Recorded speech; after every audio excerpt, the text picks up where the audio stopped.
Now those are the little dishonesties that they tell about their past, but of course there's some big dishonesties that are at the heart of the Kamala Harris campaign. And the number one most important dishonesty is that she has nothing to do with what's been going on in the United States of America for the last 3.5 years. Kamala Harris would have us all believe that she was nowhere near Joe Biden, that she's had nothing to do with Joe Biden, that she doesn't even know what Joe Biden looks like, even though she has been the sitting vice president for the last 3.5, 4 years, and she used to brag that every major decision of the Biden administration, she was the last person in the room.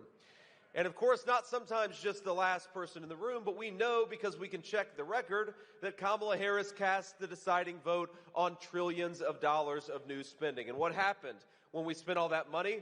Groceries, gas, housing became less affordable. When the government prints money and spends money that it doesn't have, all of us pay that terrible hidden inflation tax, and we have Kamala Harris to thank for it.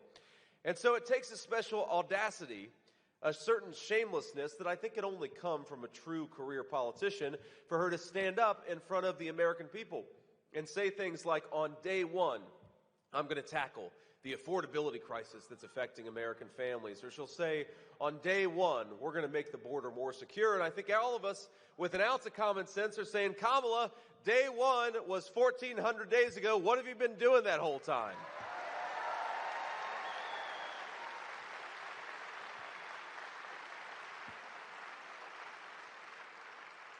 Now, Kamala Harris's surrogate, your illustrious governor, says that, quote, we have the greatest economy we've ever had.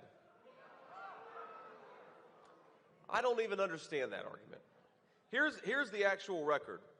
Over half of the counties in the state of Wisconsin have fewer jobs than before the pandemic, and manufacturing has been hit the hardest. And I know that Wisconsin is a proud state of American craftsmanship, so when folks lose those proud, dignified manufacturing jobs, it means, I think it hurts especially in states like Wisconsin, just like it hurts especially in states like Ohio.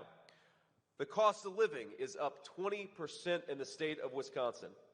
The amount of money you're spending now to afford a life that you could have afforded when Donald Trump was president costs about $12,000 more per year. And in total, inflation has robbed Wisconsin families of about $28,000. That's the record of Kamala Harris. That is the record of the last 4 years. Is that the greatest economy we've ever had? So I think you'd all join me in saying, let's get back to the common sense economic policies of Donald J. Trump. Let's get back to prosperity in the state of Wisconsin and all across the United States.